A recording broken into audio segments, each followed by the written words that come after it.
Billions of people just living out their lives, oblivious. Unfortunately, no one can be told what the Matrix is. You have to see it for yourself.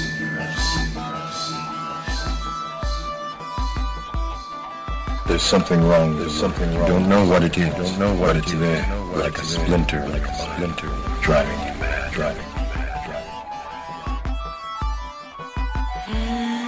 Bring the ship up to broadcast depth. We're going in. Taking Neo to see her.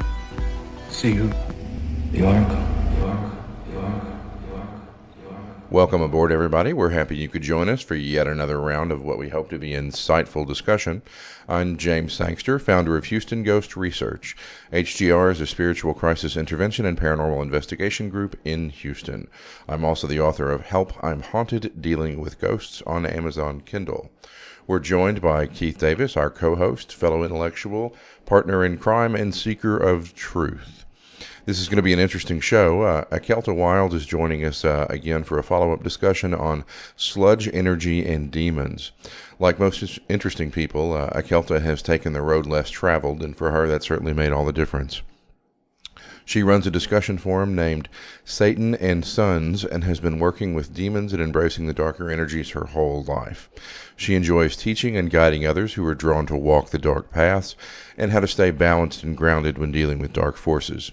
She's also passionate about studying and learning about various dark creatures out there and just about life in general. And I really enjoy the sort of philosophical discussion we get into later in the podcast, and I hope you will too. So we'll cut right in, and hope you guys enjoy it. So to sort of get the party started, we kind of wanted to sit down and talk with you a little bit about something you brought up the last time we had a discussion. You would talk quite a bit about sludge energy. Can you give us an idea of what that's all about? Well, sludge energy, it's a type of dark energy. One of my specialities on the path that I'm on is studying different types of dark energy and different frequencies of dark energy, because a lot of people just assume it's dark, so it's bad. But in reality, there's a wide range of dark energies. Some of them are good, some of them are really good, and some of them are really bad. Sludge energy is actually one of the really bad energies. It's a dark energy, but it's a very destructive dark energy. When it gets on a person, it'll actually corrode their natural energies. It interferes with their natural energy cycle, and it can burn and interrupt their life in some pretty profound ways. I mean, it reacts differently in everybody, and a lot of people have a certain amount of sludge energy on them. It's when it gets in like really large amounts that it can cause some serious damage.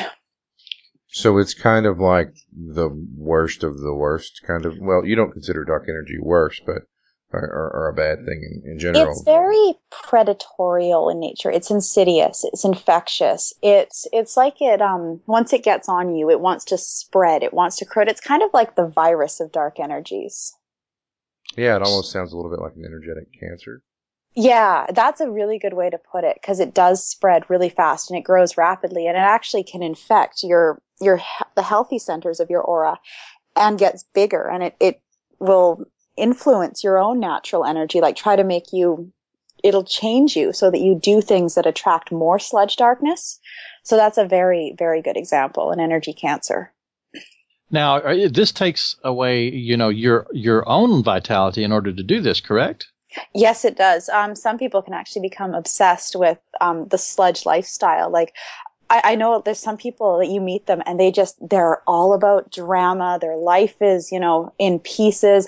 And it's like they just want to feed the drama, and they don't want to talk to you unless there's something wrong. And then they want to poke you, and they want to get all the gory details. And then they want to tell you, how bad that is, and how awful that is, and how awful all these people are in your life. And it's like they're craving that drama and that darkness and that stew of negative emotions. That sounds like my ex-wife. So where does sludge energy come from? How does one acquire something like this? I mean, this sounds like it's not something you want to pick up at the supermarket. No, it's not. Where it comes from originally, I mean, that's almost like asking the question, where do we come from originally? It's hard to pinpoint. How people pick it up, though, is, well, if you surround yourself with sludgy people, that's one way. Like if you hang out with sludgy people, their sludge will pass off on you over time. You can pick it up doing energy work. You can pick it up astral traveling. You can pick it up even just living day-to-day life. I mean, some people that don't even have a spiritual component to them, you'll do a working on them and it's like, oh, there's a sludge pocket there. I mean, it's one of those things that,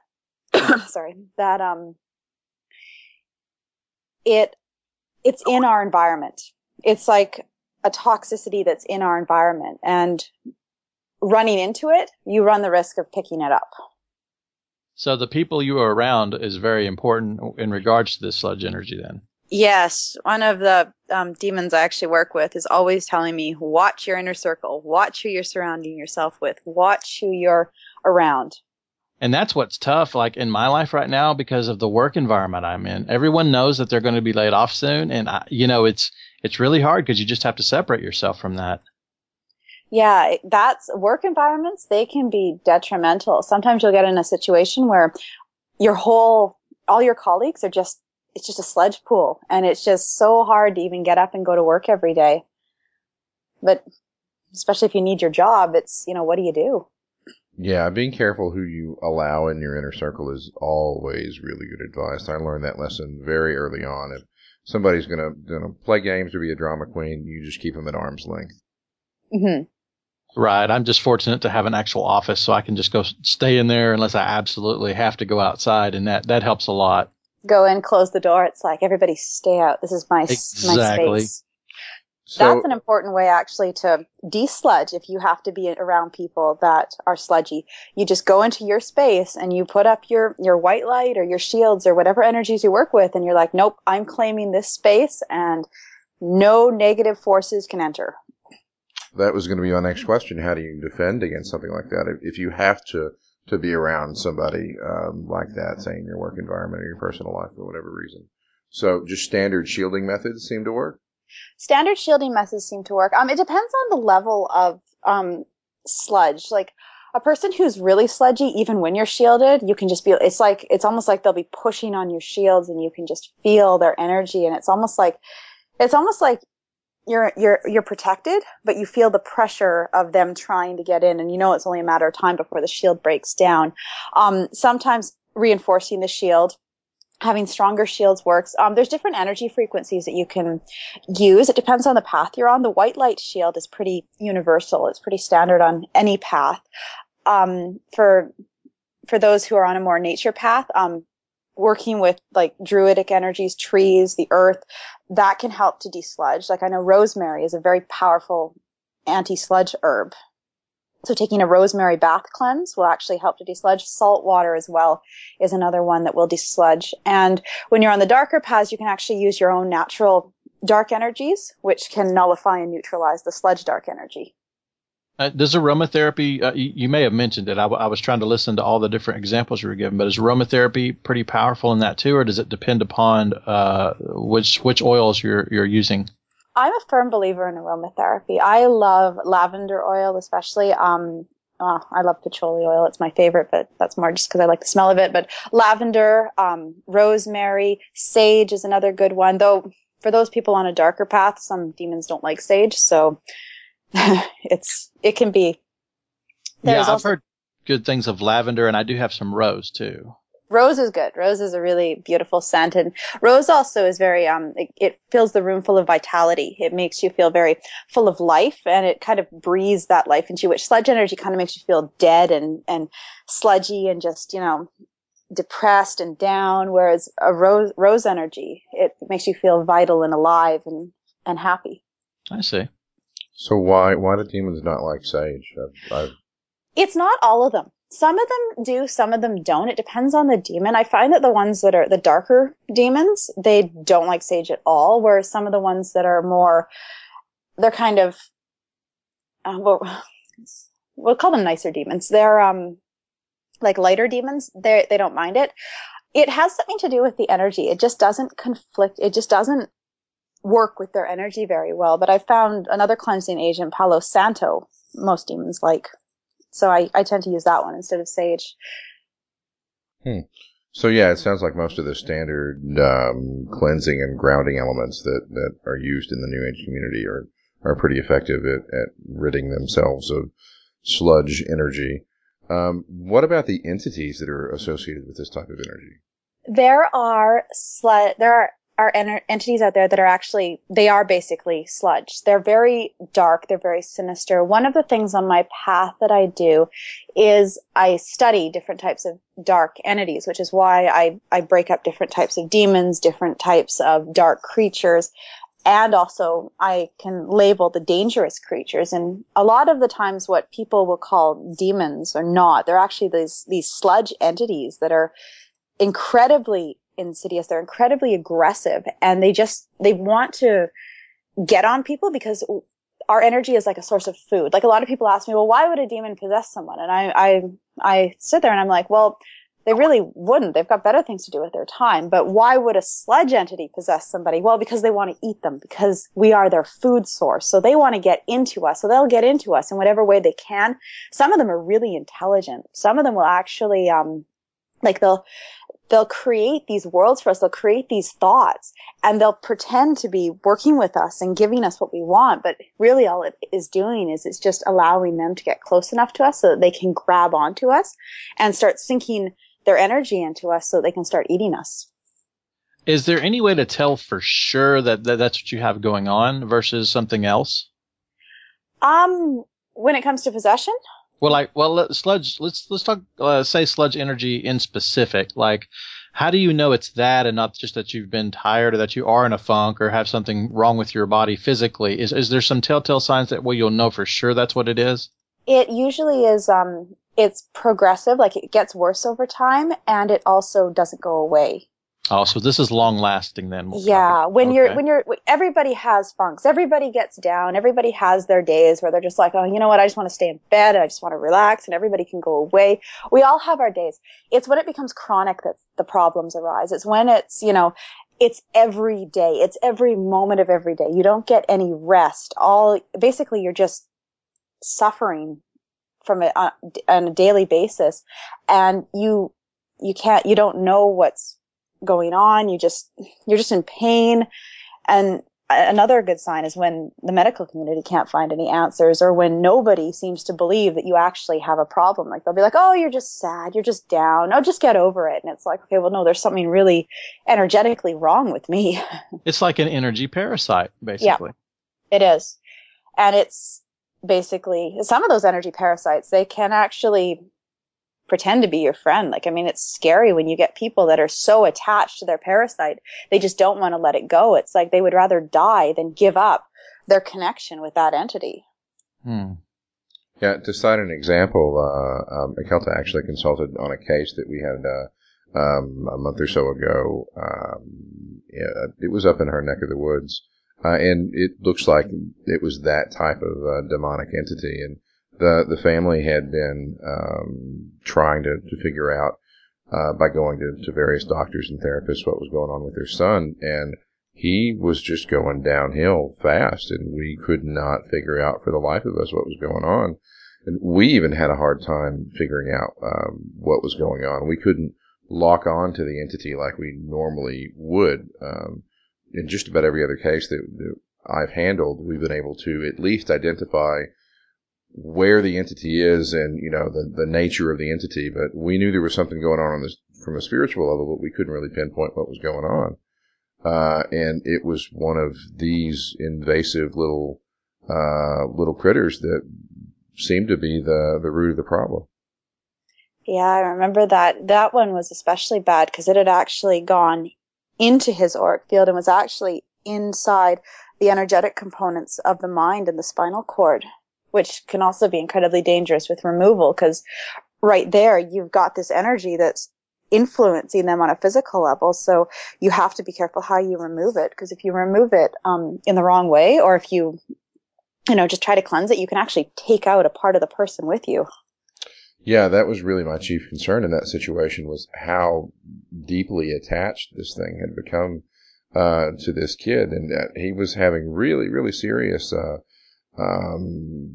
mental issues, some psychotic issues, and he had actually, for a period of time, had actually lost the ability to walk, and doctors simply could not explain what was going on. They thought he was faking it.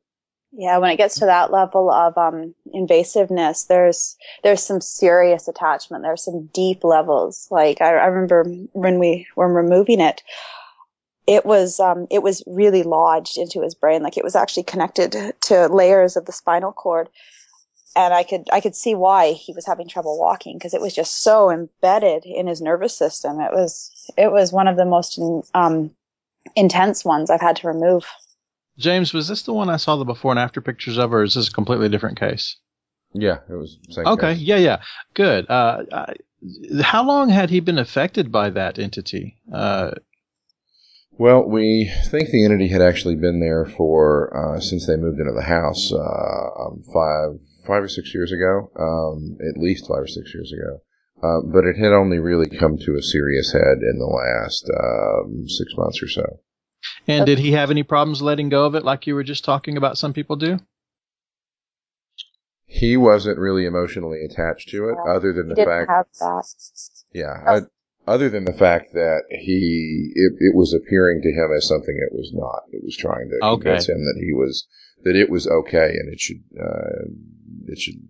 should leave it alone. So like she was saying, that they don't want you to get rid of them, so they're going to try to act like your best friend or whatever. So I see. Yeah, from their perspective, we're just human snacky cakes. Exactly. Yeah, exactly. And they'll do whatever they can to get us. And that's one thing. Location can also be a very bad thing. If you move into an area where there is one of these creatures that resides, you naturally have defenses. Like there are natural defenses that are set up around most people, which is why we're not all running around with these things attached to us. It's usually a progressive thing over time. They will try to seduce the person. They will try to convince them they are something they're not, just like you said. And over time, as the person lets their guard down and allows them in, that's when the entanglement starts. And if they're not dealt with, I mean, that can lead to some serious, serious problems. Somebody has something dragging across the surface of their mic or something along those lines. I'm hearing kind of a scratchy, whatever just happened. That was my hair. Sounds like a piece of jewelry. Oh, that was your hair? Okay, yeah. Sorry. It sounded like that or my beard when it rubs across the mic. I mean, as soon as we removed it, within 24 hours, the kid was feeling way better. He was able to go back to school. The family had been homeschooling him just because he couldn't deal with other kids at school. So his recovery was it's continuing because he's got some trauma issues now that he's trying to sort through. But it was really a remarkable recovery. Now, most of the time when you see stuff like this, doesn't it start to affect other members of the family as well? I mean, I would think it would over time, right? Yes, they will try to latch onto other members of the family because there's more food sources. So when they're on somebody and they're slowly eating them and they're in that close proximity to other people, and especially when those family members care about that person and really desperately want to help them and will do anything to help them, that opens up a door for them to kind of weasel their way in and start to influence the other members of the family. Or what they'll do is they'll make the person who isn't affected go into like a psychosis or whatever and break down and make the other members of the family tired and just slowly nip at them. It's like kind of getting poked in the arm. It's more annoying than anything, but if you do it for long enough, you'll actually break the arm. So what they do is they'll keep poking at the other members of the family. And then before you know it, they've got a whole buffet right there. Well, now, do they spread themselves or do they like send out a signal and call their friends when there's more food around? They don't. A lot of them don't work together. They don't get along just because of their nature. They're kind of more predatorial, so they kind of just go out and do their thing. They see these pockets of food. They'll spread out their own energy tendrils, and then they'll grow in size. Sometimes you'll get cases where there's 2 or 3 attached, but most of the ones I've seen have only ever been 1. So the way you describe how they sort of grind down the will of the other people involved, especially their primary target, that's very reminiscent of the classic oppression stage that precedes most possessions. It's right in line with that textbook. Yeah, that's exactly what it is. And another thing they'll do, they'll seek out weak targets. Like they have no morals or ethics or anything. All they want is food. So they will look and they will find the weakest target, and they will start to exploit that target to find their links. And once they do, they'll just start gnawing at it. And some of them are ridiculously intelligent. Like some of them, you see these situations where you've got like cults of people and they're basically worshiping this entity, and you're going, well, wait a minute. You guys are all sick and you guys are all, depressed all the time, and you guys are all drugged up. What's going, how is this empowering? This is not empowering. This is disempowering you. This is taking away your power and putting you in a very vulnerable state where you're basically just being fed off of. So the mental image that we got when we were actually able to lock on to the thing was, man, the only point of reference I can really give is laughably from Harry Potter, sort of a Dementor kind of thing as they were described in the books and depicted in the movies. Would you say that's fairly typical? It depends on the sludge one. Some of them actually just look like big mounds of sludge energy, but yeah, a Dementor is a very accurate visual representation, and it makes sense too because they kind of latch onto people and suck their soul out. So it does make sense.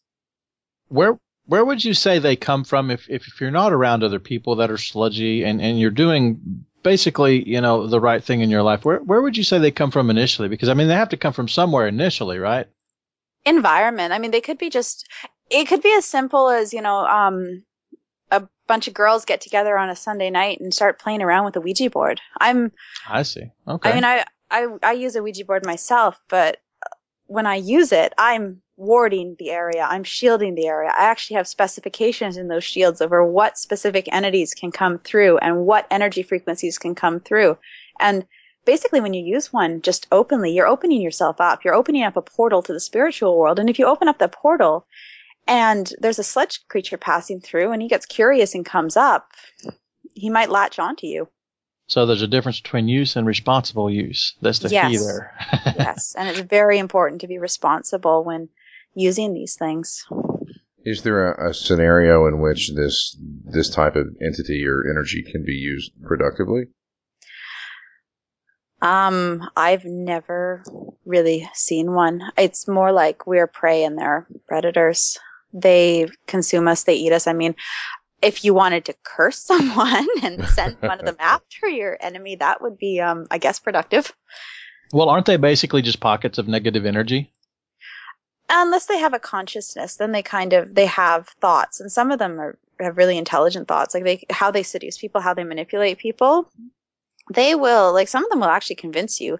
Some people have actually said that these things have appeared and as they're demons they work with, and they're like, no, you're not the demon I work with. The demon I work with has a different frequency. You are not the demon I work with. Go away. And it's ended up being a sludge trickster, as we call them, that actually tries to come in as a friendly entity, an entity that you know, an entity that you work with, an entity that you're comfortable with, so that it can get into your energy. Crafty creatures, aren't they? Yeah, some of them are really smart. Sounds like maybe we should round a bunch of them up and send them over to the Democratic National Convention. Makes you wonder what would happen with that one. Everybody just get kind of lethargic and, a lot of people say that politicians have them attached to them already. Yeah, I can think of a couple of politicians that are probably a Dementor in disguise. Oh, our one of our premiers in Canada, in the province I live in. Yep, I would say she's definitely sludgy. Definitely sludgy.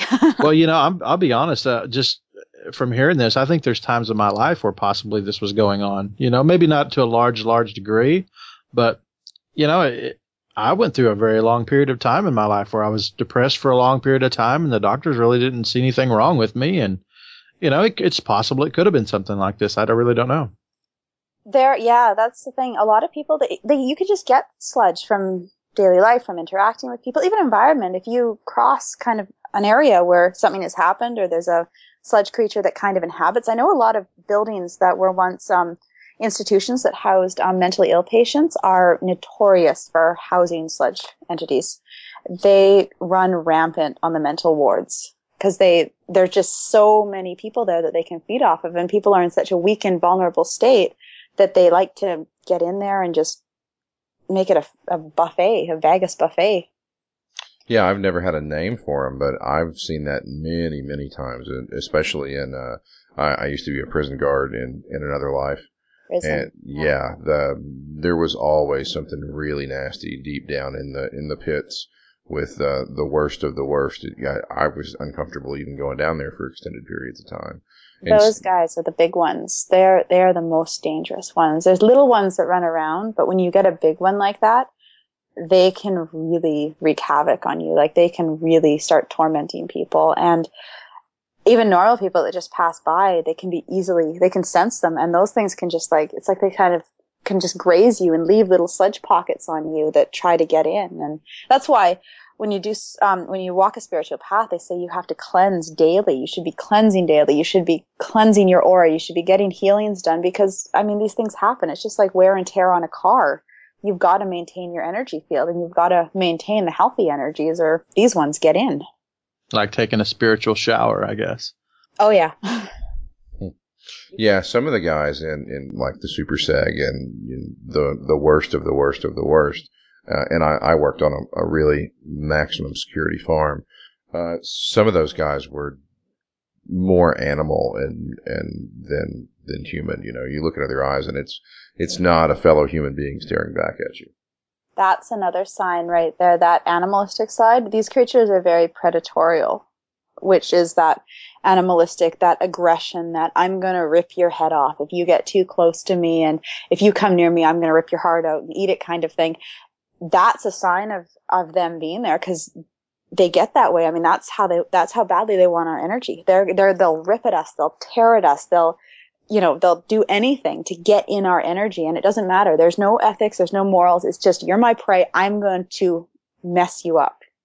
Well, also, you were talking about how once they get attached to you and really overcome you, you said they take over you. So that probably kind of what he was seeing as well, I would imagine. Oh, yeah. In later stages of such possession, yeah, you lose yourself entirely. You'll either become like a really aggressive, really dominating, really nasty state, or you'll be completely like vegetable, like depressed, like really like just down on yourself, wanting to, cut yourself just to feel anything, like just really, really down, really, it's hard to describe, but really just in a complete, it's almost like a comatose, depressed state. Like you don't function properly. You can't even remember what you did the next day. Your memory is shot. Your memories are gone. Like, it's a horrible place for someone to be in. Yeah, I can think of several folks I've encountered along those lines that definitely had issues. But that sort of brings to mind, though, I mean, as Keith was talking about, how do you not draw the line, but how do you discern between somebody who's just got, they just need to sit down and talk to a therapist and sort stuff out, and somebody who's really got something on them? I think it comes down to, are they getting better or are they getting worse? When you're coming, like, you can actually fight off this energy yourself. Your own patterns, your own natural defenses, and your own guardians can help you. So when you actually sit down and you're talking to a therapist and you're working through, because a lot of the times they will, like, our patterns in our mind, we get these negative patterns, we get these negative beliefs, and when we talk to a therapist or work with a therapist, we work at changing those patterns and changing those beliefs and switching them to be more positive. So a lot of times when we're doing that, we're naturally healing ourselves, and then we're getting rid of the sludge. And when we're actually committed to healing and we don't, keep giving into the negative patterns, we will work towards getting better. But a person who keeps getting worse, even when they have therapies, and even when they have, they take their meds, they go to their therapist, they're doing everything they can, and they keep getting worse and worse and worse and worse and worse, then you've got to start exploring other options. I mean, really what it comes down to is a lot of these things are just pockets of sludge, but therapies and stuff can help us to heal ourselves. It can help us to get over them. It's when we can't get over them that we've got to just keep exploring other options and keep going deeper into healing. It's when they're dominating our life, when we have, no course of action. It just keeps getting worse and worse and worse, that you look to more spiritual options, or you look to more, you look outside of what you know and try to find a solution. So is this a situation where there's just a pocket of this sort of sludge negative energy, and then once it reaches a critical mass, it sort of becomes sentient, or are these... The energies are different than the entities. The energies happen. I mean, even I had a healing a few weeks ago, and I had a sludge pocket in my throat. That was awesome, but it's just sludge energy. Sludge energy, though, when it gets too big, it will attract an entity. The sludge energy is easier to get. It gets on you easier, but it can go away easier. Like, it's easier to get it in your aura, but it's easier to take it out. The entities, when they get in, they complicate things because they know how to manipulate and twist your energies and twist themselves in there. Well, the sludge energy just kind of sits there from a behavior. Okay, that makes sense. So yeah, if you've got enough of this sort of stuff on you, it can act as bait and attract one of the actual entities. And it also can make it easier for them to get in. What it'll do is, if you've got enough sludge pockets on you, they can actually start to get their tendrils into them and work their way into your energy through your sludge. Gotcha. Yeah. So how do you discern the difference between an entity like that and, say, possession by a higher level demon? I don't actually believe demons possess. I think that a lot of the times when that happens, or if they do, it's because the person has done something stupid. A lot of the times, if you look at a lot of the archaic summoning rituals for demons, they're very nasty. It's like, abuse the demon, insult the demon, beat up the demon with a blasting rod. There's all these different things that you're looking at it and you're going, yeah, that would get me pretty mad if somebody did that to me too. So a lot of the times when you have a demon doing it, it's because the person has done something stupid. Right, demons, yeah. They've got better things to do than just go around and possess us. Well, that doesn't make me feel very important. Well, yeah, so I need to be a high priority target. Well, I mean, some of these places, though, that people go into and accidentally disturb, that can upset demonic entities too, can't it? Yeah, if you go in and, it all depends. Like, a lot of the time when you're looking at a case that involves an actual demon, it's like, okay, well, what was the person doing beforehand? Oh, they were playing with a Ouija board and calling the demon a bunch of names and being an idiot. Okay, well, there you go right there. You just got a mad demon. Let's talk to the demon. Let's smooth this over, and let's just, go our own separate way. I mean, it's like that with Jinn as well. I mean, even Jinn will, if you don't follow a certain protocol with them, they'll get upset with you. Yeah, true. So usually it has to do, because in the path I walk, which is demonolatry, demonolators don't have problems with demons. And a lot of us don't use shields when we work with them. A lot of us don't, surround ourselves with protection circles or triangles or anything. We just invite the demon to join us, and we're respectful, and we follow a certain protocol, and we don't have any problems. Sure, but every classic possession case that you read about, the critter inside claims to be Beelzebub or Lucifer or any number of classic demons. A lot of sludge pretend to be. They sometimes they will pretend to be certain demons, certain entities, certain beings. Well, I guess if I was in the Old West and I was robbing a bank, I might claim to be Billy the Kid. They might give me a little more respect. Exactly. They'll do that because it invokes fear. Oh, the devil's in me. I'm going to be afraid, especially if this person's really religious and they fear the devil, and suddenly this creature is in them saying they're the devil. They are going to be scared out of their mind, and that fear is going to open the gates wide for this sludge being to go in. So it's just another manipulation tactic. Yes. Fear can be a powerful manipulation tactic. Some of them go in with, pleasure, I'm going to seduce you like this. Others go in with fear. I'm going to scare the pants off of you so that I can get in. So if the demon's claiming to be somebody of repute, then you need to ask for an ID card? Oh, always. I always ask for ID cards. That would make things so much simpler. Well, it's one of those things. It's like learning to identify different energies and learning to identify different entities. There's certain, a lot of people walk a lighter path, so it's harder for them to imitate creatures of light. It's not impossible, but it is harder. It's easier for them to imitate creatures of darkness because dark energies aren't really explored. A lot of times the dark paths are, they're they're basic, they're cast off. They're not really seen as, they're still a smaller group. So exploration and learning about the different frequencies of dark energies, it's still in its basic stages. So a lot of people don't really know what they're looking for. They don't really know how to distinguish between the different types of energies. So that's where a lot of the problems can come in. It's like, how do you identify demons versus sludge creatures? How do you identify, darker Jinn versus demons? It comes down to how do you read the energies?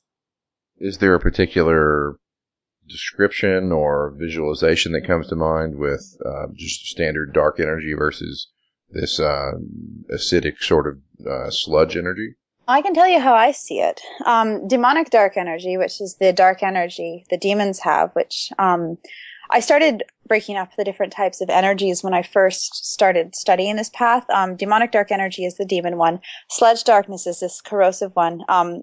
There's another one called false darkness, which is kind of like it's a hazy dark energy, and it can cause minor bouts of depression and kind of just that blank state that people have where they just don't know what's going on around them. That one is pretty easy to remove. And then natural darkness, which most people have. Natural darkness doesn't actually appear black. It appears like really, really dark hues of colors to me. The demonic darkness is black, but it's a really beautiful black. It's almost like black with different colors woven underneath it, or different. It's hard to describe because it's black, but it's black with like an colors. opalescent black. Yeah, sludge darkness is a very ugly black.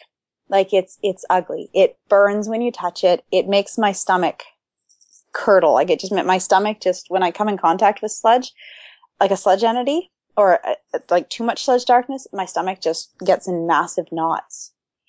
And false darkness is more of a gray, dark black. So you have visual and physiological ways to tell. Yes. I will actually sit with an energy and analyze what's going on in me, how I'm seeing it, how I'm sensing it, how I'm perceiving it with my spiritual and my physical senses. So are there particular entities on one side of the force or the other side of the force that are especially good at calling in as backup or resource to deal with critters like this? Well, I know that if you're on a lighter path, angels can be very good at dealing with sludge critters. If you're on a darker path, demons can be very good at dealing with sludge critters. Well, that's kind of broad. Yeah. It's very broad. It depends on the path you're on. A lot of people encounter these beings, and a lot of people have different names for them. On the path that you're on, I know that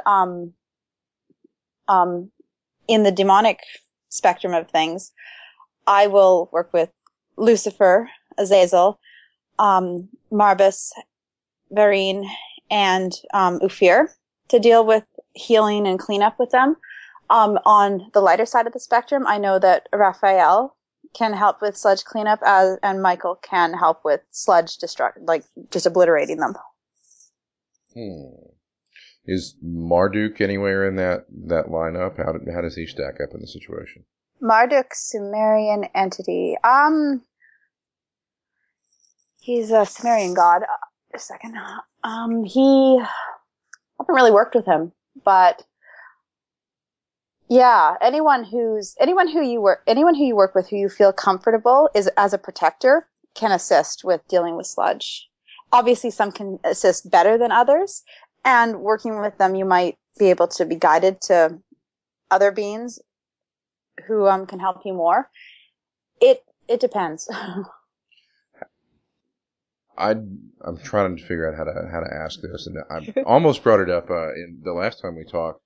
How do you feel about it's a made up pantheon, right? But how do you feel about Lovecraft's Cthulhu mythos? And I'm hearing a lot of similarities between sort of what you're describing as this sort of ubiquitous, consuming, corrosive energy, and a lot of what Lovecraft described as sort of the ancient ones that are just insanity and consumption and that sort of stuff. I saw Lovecraft as he peered into darkness and he saw things. And those things inspired his work. That's what I think of his stuff. I've actually worked with some of the energies of the Necronomicon. And yeah, some people say it's fake, some people say it's not. I mean, the results I've had with it are pretty interesting. So, I mean, there are creatures out there that will answer to those names.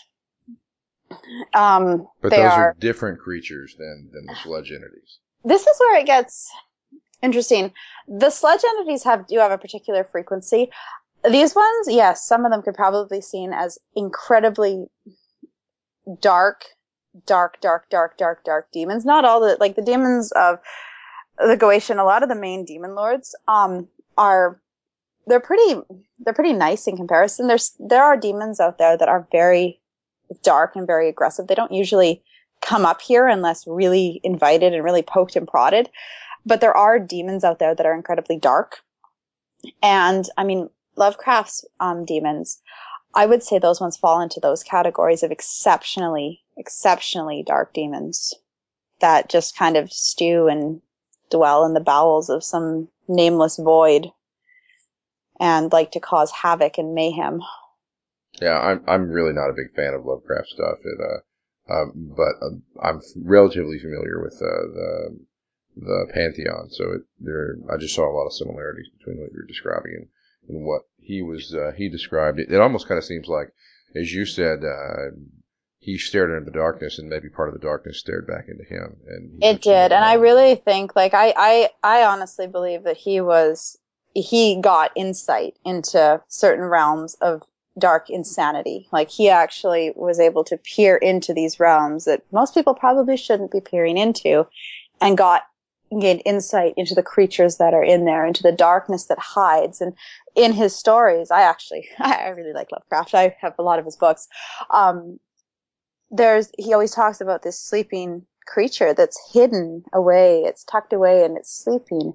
And then people poke and prod and uncover it, and then all hell breaks loose. And it kind of sounds like his life in a way. He was looking and poking and peering, and then, suddenly he's surrounded by all these images, and he sees all these horrors that are out there. And it's like, well, what do you do with them? Well, you write about them. Yeah, I would imagine that was probably therapy for him after seeing something like that.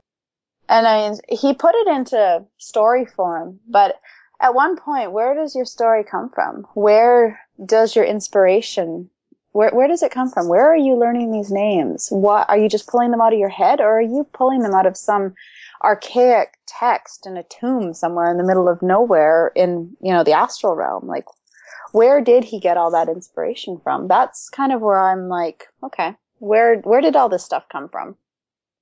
Yeah, that's the same sort of mentality that I take when I look at ancient Sumerian cultures, and that's always been an area of interest for me, where that mythology comes from, because so much of our modern mythology, and even what we consider ancient mythology, like Egyptian mythology and Greek and Roman, a lot of that stuff spawned out of early civilization, what we know as the cradle of civilization in the Fertile Crescent and the Sumerian culture and Babylonia and Assyria and all that stuff. Those were all the building blocks for everything we know today.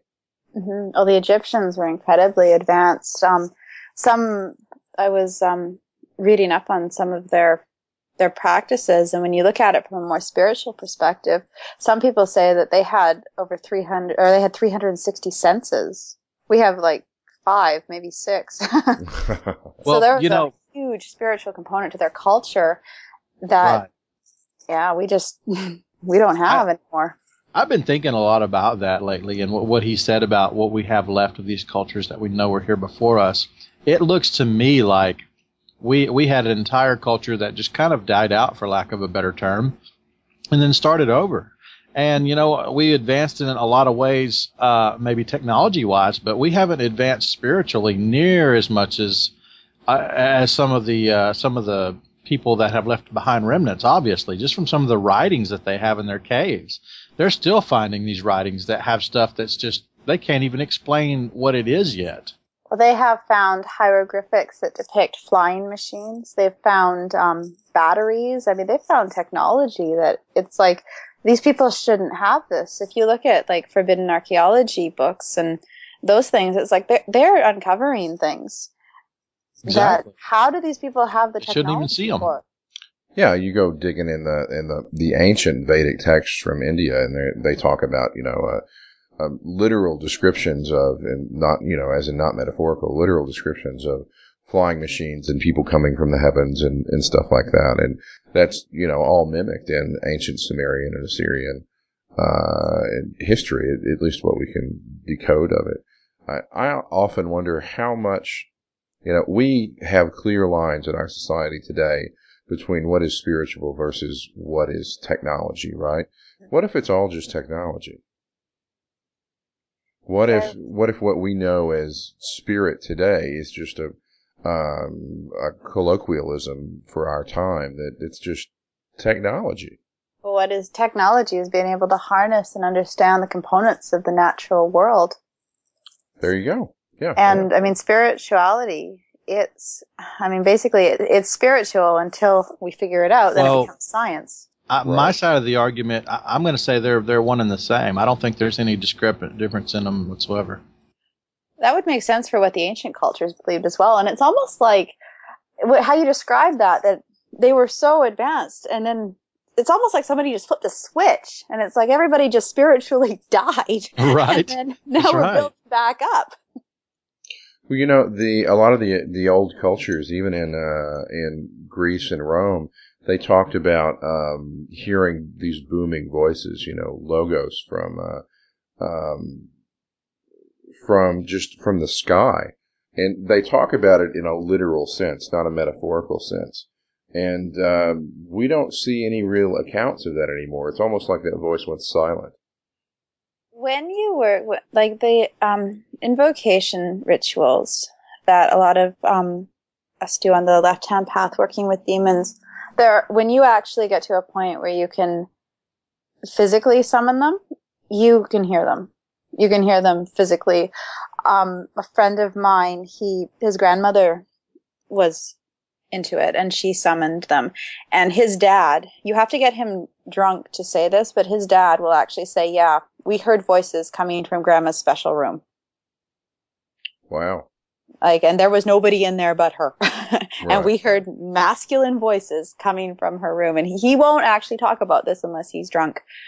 So there is a component of raising your vibration as well. And when you raise your vibration to the higher levels of the spiritual world, you actually synchronize with them and become in tune with them and can hear and can perceive and can understand and interact with them even and know what's going on around you from that spiritual plane.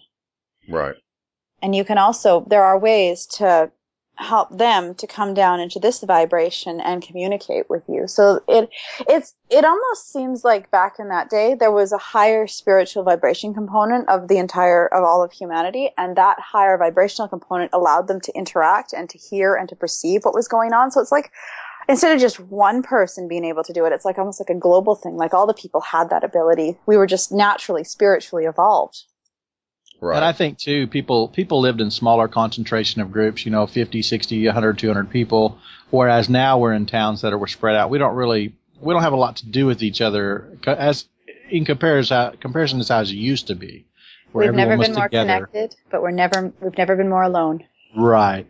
And just to kind of clarify what I was saying earlier, I asked the question, what do you think the difference is, technology and spiritually? And then I basically said, well, they're the same thing. It's funny how we have to use our language differently, because technology, if you just say that word, most people think of it as physical items like cars and, faster this or better that. But really, there's a whole new level of language here when you're talking about the things we're talking about that other people, there's not really words to describe them. Just like the sludge energy, we all knew what it was, but we'd never really heard it defined before with a word. Mm-hmm. It's so true. As we explore and learn, we give names to things, and that gives them, it gives them a place, and it gives us an understanding where we can actually analyze and break down more what this actually means. I mean, it's interesting. I find spirituality very scientific, and they almost need each other. Like, as you said, they're one and the same. It's like they don't work without each other. They really, really do. It's interesting when you get into some of the more theoretical aspects of physics, quantum mechanics and all that fun stuff. We're discovering the rules and the laws, and Newtonian physics breaks down at that level. Mm-hmm. And now that's considered science, but it's only considered science now because we observe it and we see it. It's not that those laws and those mechanics weren't true before. We're just aware of them now. So if you apply that same sort of logic and thinking to what we call spirit now, science just doesn't have an awareness. They don't have a way to measure this stuff. That doesn't make it any less real. It doesn't make it any less genuine. It's interesting, the quantum theory, quantum mechanics, quantum physics, it's kind of working at bridging that gap, it seems. Because when you hear a lot of the theories of quantum mechanics, it's like, oh, okay, I know what that is from a spiritual definition. Yep. So it's like, eventually we're going to hit a point where they're going to have to start going, okay, well, wait a minute here. we've got to merge these two together. Yeah, especially when you jump into holographic theory, which is sort of it's grown out of what we understand of quantum mechanics, and it bridges so many of those gaps that you see spoken of in the old ancient wisdom traditions, both Eastern and European traditions. What they were saying back then, science is just saying now with more complicated and flashier language. Yep, and they're saying, oh, it's so profound. It's like, okay, yeah, well, the ancient people were only saying that for the last 6,000 years, but that's okay. You can take all the credit for it. Yeah, there's some... I'm sorry, go ahead. There's some, Australian Aboriginal, walking around in the wild going, yeah, we've known that for a long time. Welcome to the club. There was a book, it got put into the fiction section, which sucks because it was actually a woman's experience with the Australian Aboriginals, but they wouldn't let her put it in the nonfiction because some of the experiences she had were just so unreal and they just couldn't perceive it. But like one thing, they weren't willing to call it real. Yeah. But was it the publisher that made them do that way? I don't know. This was a long time ago. I just remember one section in the book that really intrigued me. This man fell and he got a hairline fracture in his leg, and the shaman came over and wrapped it up and did his thing, covered it in herbs, and it healed itself. He healed it. Yeah, Terence McKenna. It was either Terence or Dennis McKenna had told that same story that not that they were there, but somebody had relayed that same incident to them, and that group was actually traveling, and the kid fell down a cliff and had a compound fracture. Bone was sticking out of his leg. That's the one. Yeah, and the observer, the Western guy who was there with him, was all freaked out, like, is somebody going to go help that kid? And one of the shaman went down there and said and started tending to him, and the Western guy said, "Oh, we got to pull him up out of there, and we got to carry him with him." And the older Aboriginals went, "No, he'll be fine. He'll catch up with us." And the dude just kind of looked at him like, "What do you mean? He's got a compound fracture. He's going to die if we don't, get him to modern medical care." And 2 or 3 days later, sure enough, the kid showed right back up. Leg was completely healed. That's the story. That's the exact one I was thinking about. Yeah.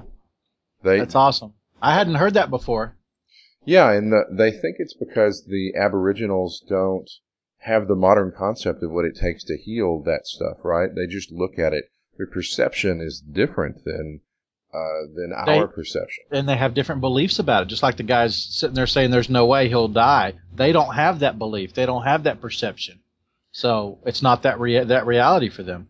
Well, I have a personal story that falls in line with that. My stepfather, when he was a small child, he was at the lake with his dad, and his dad was out swimming, and he saw his dad out there, and he actually ran out to his dad, and he ran on top of the water. And when he got there, his dad looked at him and said, "How are you doing that? The water's over his head, or over your head." And he looked down and actually fell into the water. He says, "The only reason I did that was I didn't know I was on top of the water. I didn't know the water was over my head." I've heard that story before as well. That is one I have heard. Interesting. Yeah, so it's very interesting when the only limits we place on us are our own limits. That's right. What I was going to say earlier, y'all were talking about these fields. I think they do have to merge eventually, too. And I think that's when we're going to start seeing the compound growth of all these fields growing simultaneously. And that's what I cannot wait to see.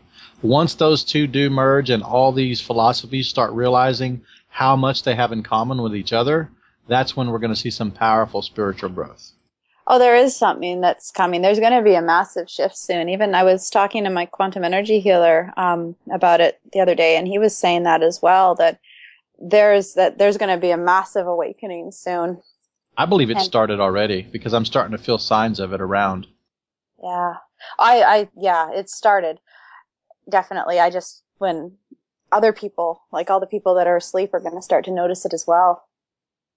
You know, that the story about the kid walking on or running on water, that is so right in line with holographic theory based on, belief systems and your perception of reality.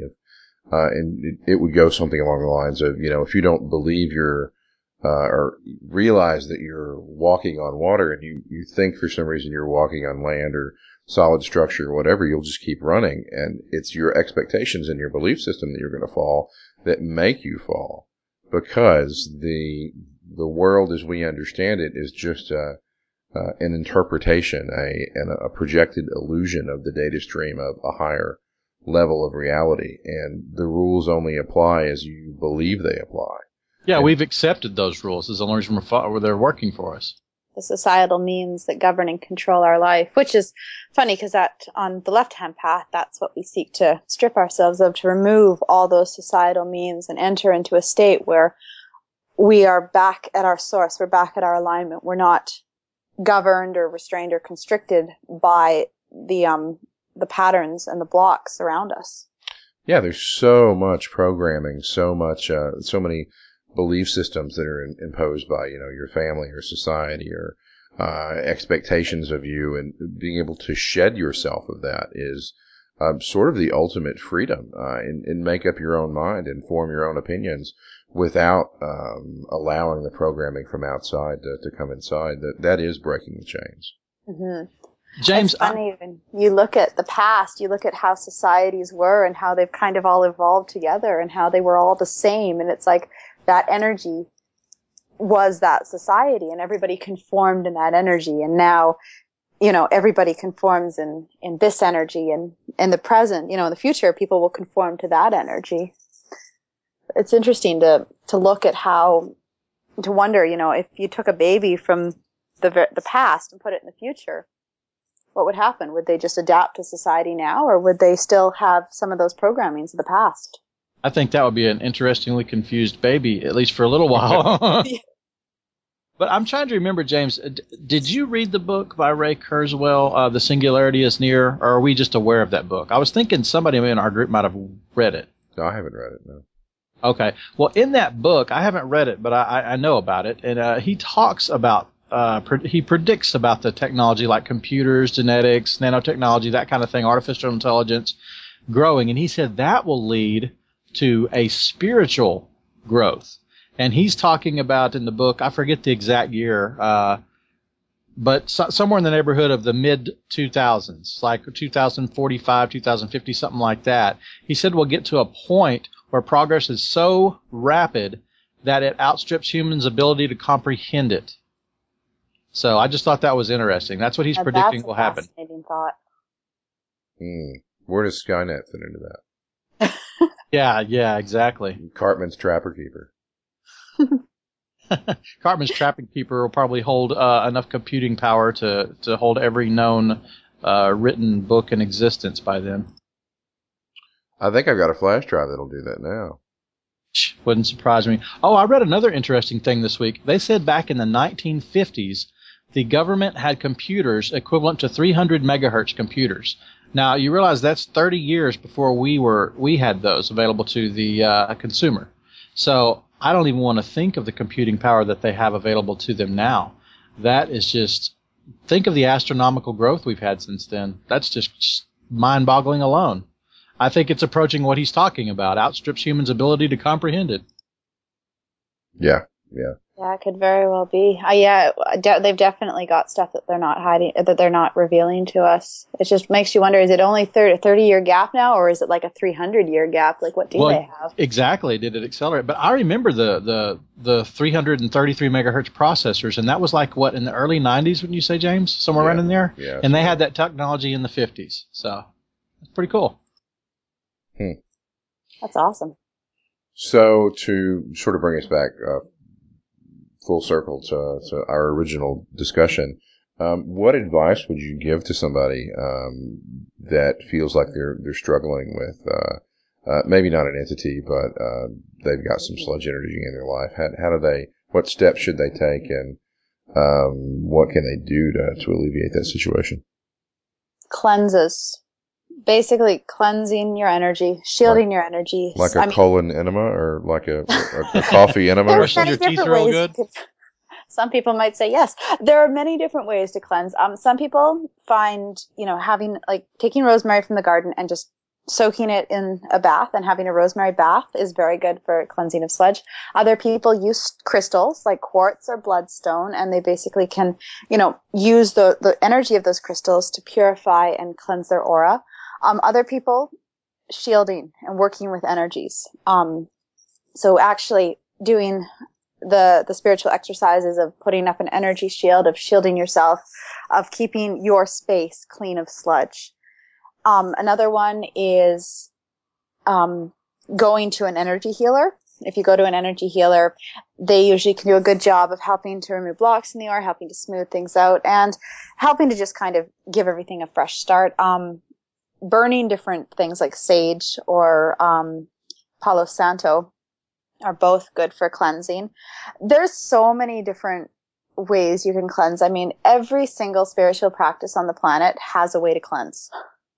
Could you market some kind of a aerosol can that's like lavender spray in a can for the traveling dude that just wants to spray a few under his armpits and on his body? Would that work? Oh, they do. They do have, there's a store in Vancouver called Sage, and they actually do have lavender and rosemary sprays that you can travel with you and just spray yourself with.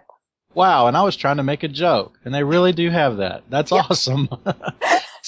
So is there something we can do every day to kind of prevent it from attaching itself to us to begin with? But I'm going to guess you're going to say exactly the same thing as to cleanse from it, right? Well, there's other ways. Keeping your mindset in a positive state. One thing I'm big on is gratitude. Waking up every day and listing all the things you're grateful for. Gratitude. I'm a huge proponent of that as well.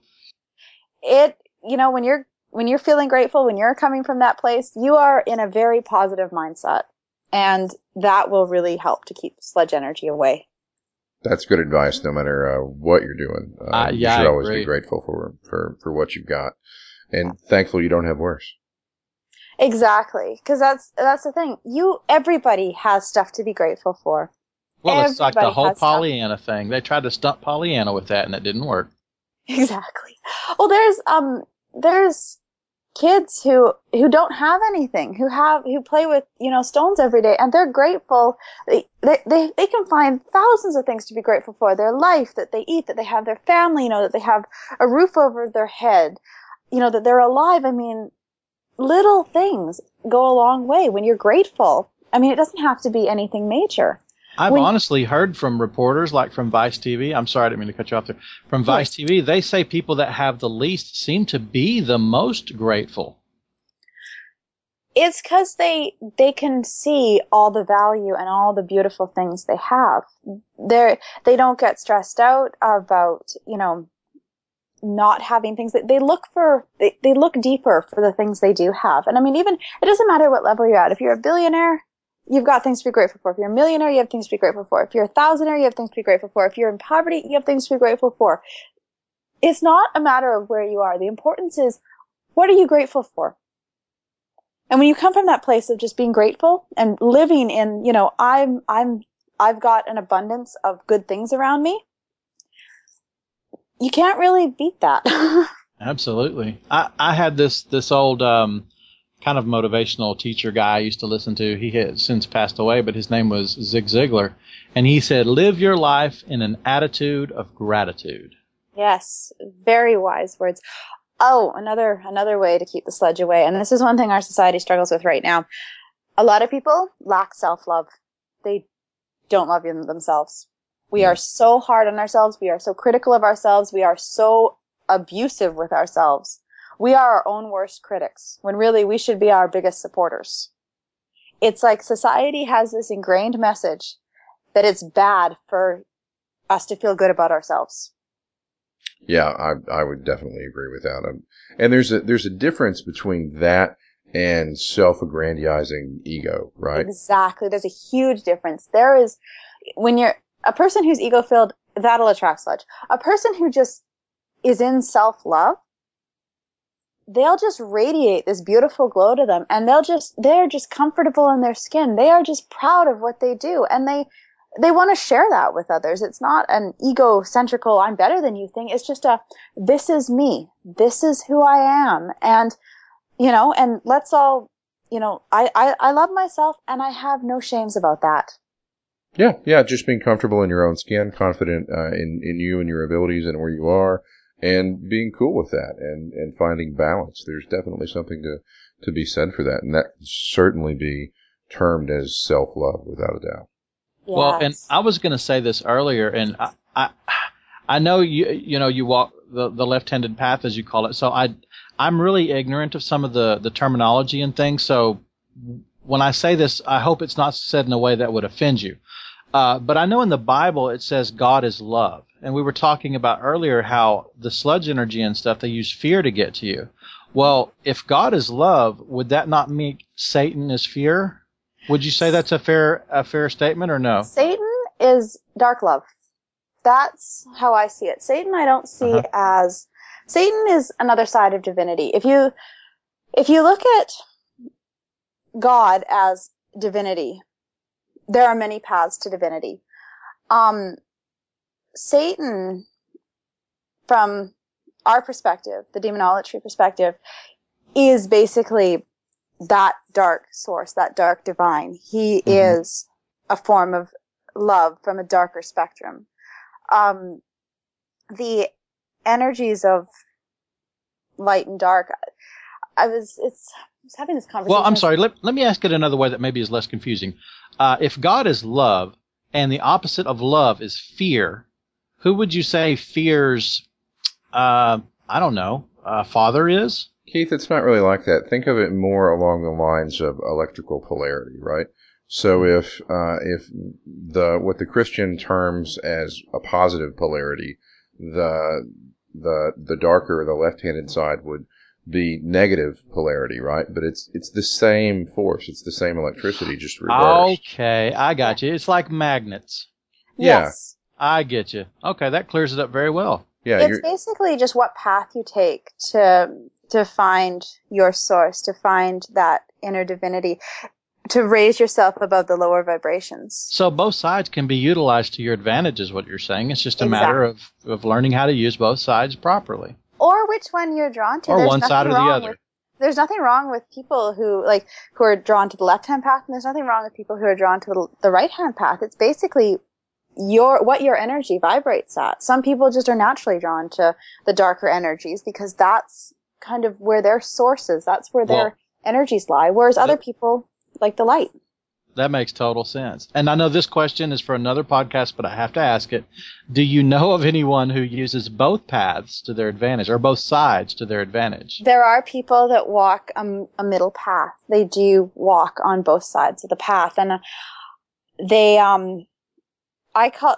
kind of just come from a place of more natural energies, more neutral energies. They just go with the flow. I see. There are many paths. It's not just dark or light. It's kind of like dark and light and all the shades in between. I get you. Yeah. Such as life. Keith, Yes. you do know somebody. Yes, I know. Yeah, it's difficult to not impose a mindset or a set of morality on something that doesn't have morality.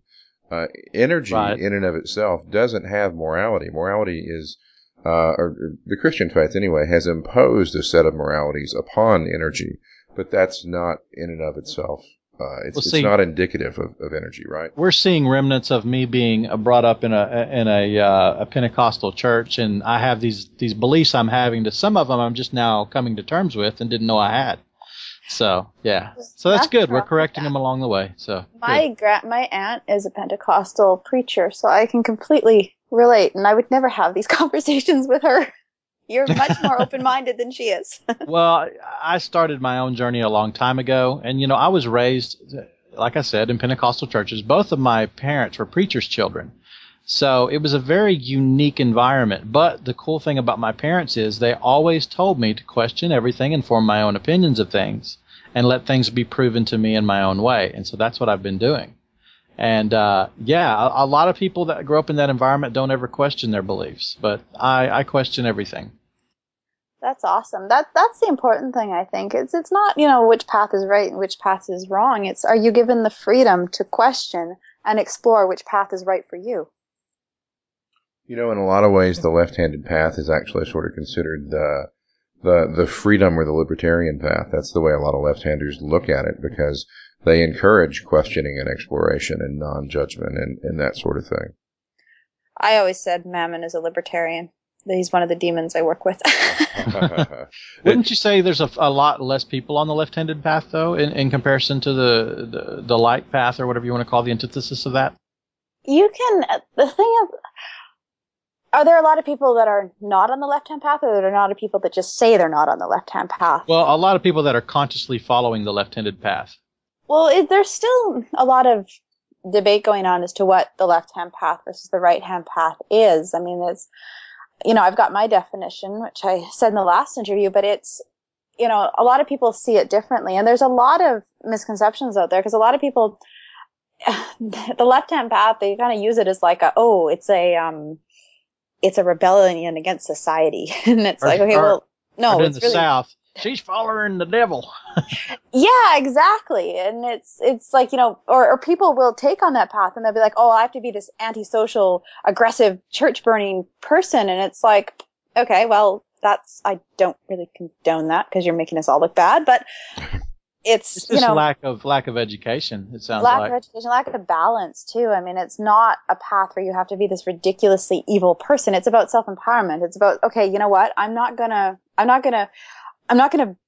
belittle myself for another person. I'm going to live my life. I'm going to live from an empowered place. I'm going to craft the life I want. It's not about, being an antisocial pain. It's not about being dark and sinister. It's not about, going out there and being violent. That's imbalance in society. That's a destructive force. That's a sludge force in itself. I sensed you were going to use a different word from pain, and it would have been just fine. Yeah. Akelta, you're not nearly emo enough to fit in with the mentality or the stereotype of what most people think of as the left-handed path. Yeah, aren't you supposed to be dressed all in black and stuff and have like a pentagram around your neck? I dress in black and in corsets and stuff. I do. But I like to be balanced. I dress that way because I like how it looks. Has nothing to do with you being on the left-handed path, right? Yeah, because I like it. It's funny. Some of the most balanced Satanists I've met, you'll find them in Armani suits looking completely normal. Do they all have those little straight, upside-down triangle goatees, though, and sharp fingernails? Nope. You wouldn't even know some of them. Some of them are just, they walk around, they run their lives like everyday folk. Like I said, never know. My friend's grandmother bakes cookies on Saturday, summons the demons on Sunday. There's a lot of people on the right-handed path, too, that don't wear that on their sleeve, They just try to blend in and be who they are, and it's not anybody else's business unless it's relevant to the situation. Mm-hmm. So. They are more drawn to the light energies, which is fine. I mean, I've had great conversations with people who are completely on the right-hand path, who are, Catholics. And as long as we come from a place of just not judging each other's path, you can have amazing conversations when you start to talk about the different energies. Absolutely. Keith, and we're here. Go ahead. To your question earlier about, how many people are on the left-handed path, and I think there's a lot of people who identify with that energy. They just don't use that label, or they're not even aware of that label. But they do have an affinity for that type of energy, right? So they channel it and they live in that space. They just don't have that word for it. Right. I see. Well, and what you were talking about being dressed and how you wouldn't normally recognize these people. This is what I see when you say that. The people who you would never know, those are probably the ones doing it responsibly and properly, because the other people, they're probably doing it for attention if they're dressing up a certain way, specifically for that. Mm-hmm. That would just be my guess. I know that may be an unfair generalization, but I think a lot of people do that. I agree in a way. When you're walking it and it's true to you, you don't need to prove anything to anybody. Exactly. It's just your path. This is my path. I am Akelta. I summon demons. Meh. I'm not going to go out and be crazy and antisocial.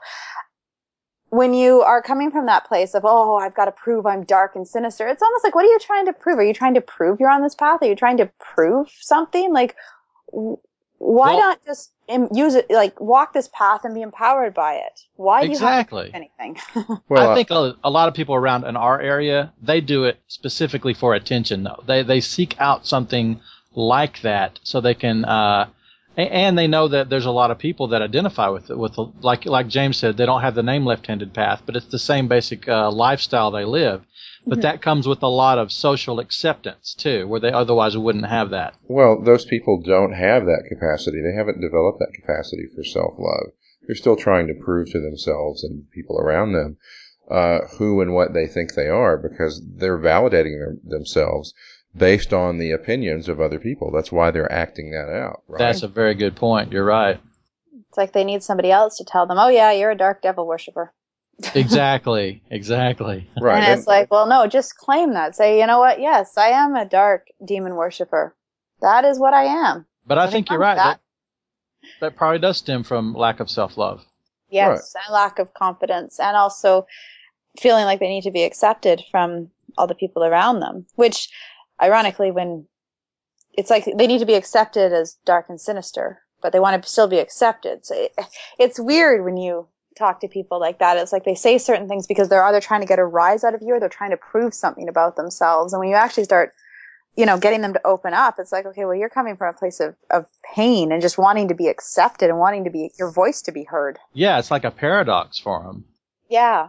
It's like it gives them attention. It may not be positive attention, but it gives them attention. And they are just desperately craving that because they don't have self-love. And also, a lot of the times, a lot of people have been abused. There's a lot of abuse from people that, find their way to the darker paths. And I find even neglect from parents. Parents just didn't pay attention to them. Or they've been in foster care, which is another sad story. And really, they just need some healing. And they might not even be suited for the left-hand path. They might be, or they might not be. It's just, they need to heal. That's the main thing. They need to heal. And the left-hand path, I think that, one thing that is my mission is I want to bring balance to it and make it, this is not just a rebellion against Christianity. This is an actual genuine path. This is an acceptable path. And this is an area where we do empower people. We do help people. We do help people, discover what they're doing, what they want out of life. Well, in that condition, that the need to get validation from your peers and to find acceptance that's not localized just to the left-hand path. That's people everywhere. Everybody looks for validation outside of themselves until they find peace within themselves. And when you realize that you don't need anyone else's approval to be okay with who you are and to love who you are and accept who you are, that's when you really find balance. And it doesn't matter what energy type you identify with. As long as you can get to that place. Mm-hmm. Yeah, I think that's the connection they need to make in order to change. That's right. Yeah. The only problem is one of the things, though, I've noticed is when people usually try to embrace the darker paths and get attention, it usually winds up with Satanist murders people in the newsletter or the newspaper, and it's like, oh, great.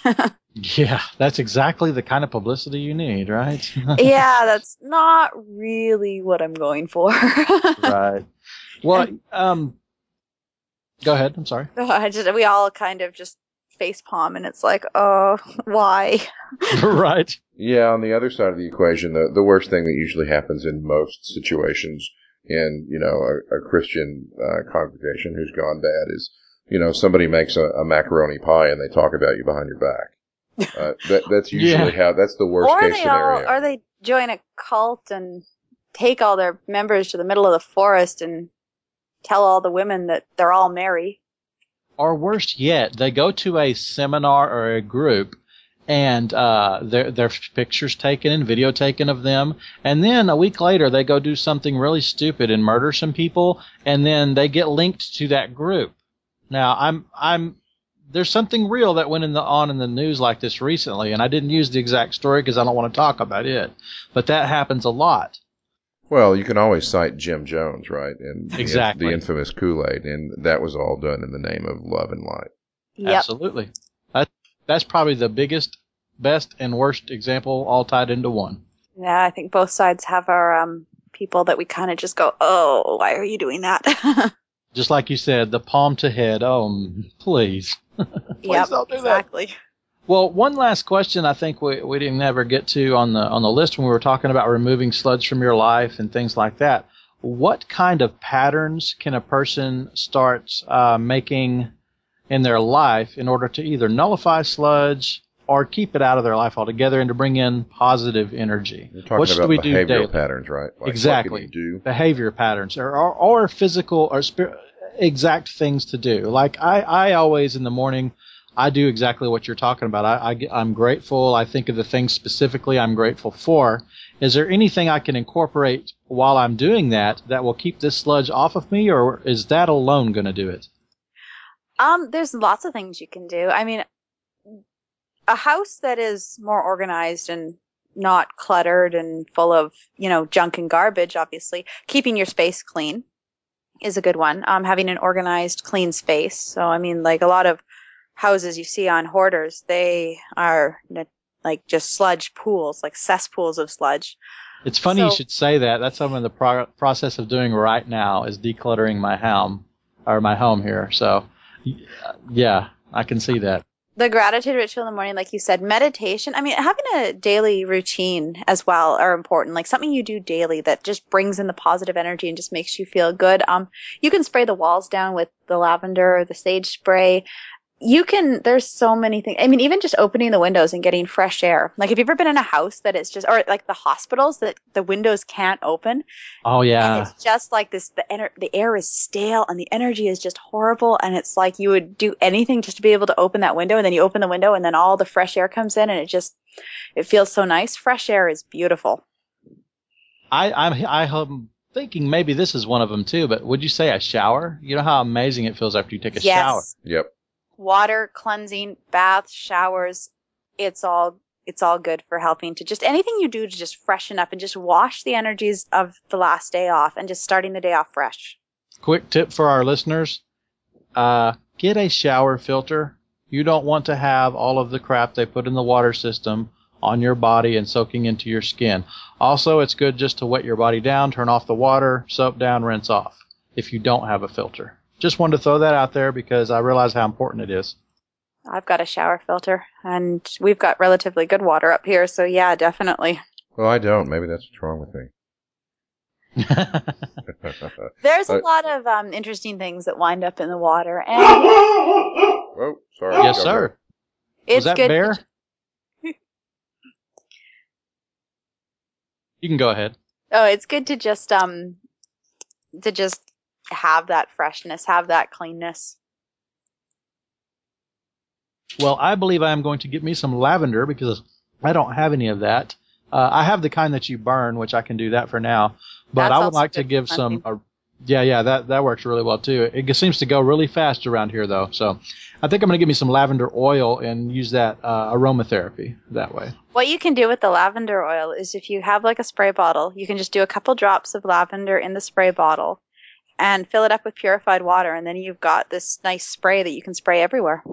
Awesome. Great tip. Thanks. You're welcome. Cool. So anything we missed that you think we ought to throw out there along these lines, Akelta? I think we covered most of it. you. I really love these. I'm enjoying these interviews so much. So thank you so much for having me back. Oh, no problem. So that's where we're going to wrap up our discussion with Akelta Wilde. Again, we want to thank her immensely for taking the time out of her schedule to sit down and have a conversation with us. We always find it enlightening when other people, especially educated people like herself, share their perspectives. It always helps us grow, no matter what their path. Lastly, if you or someone you know is someone we should talk to, we should help get the word out about, please feel free to contact us through our website, higherconsciousnessradio.com. Thanks again for joining us, and we'll see you next time.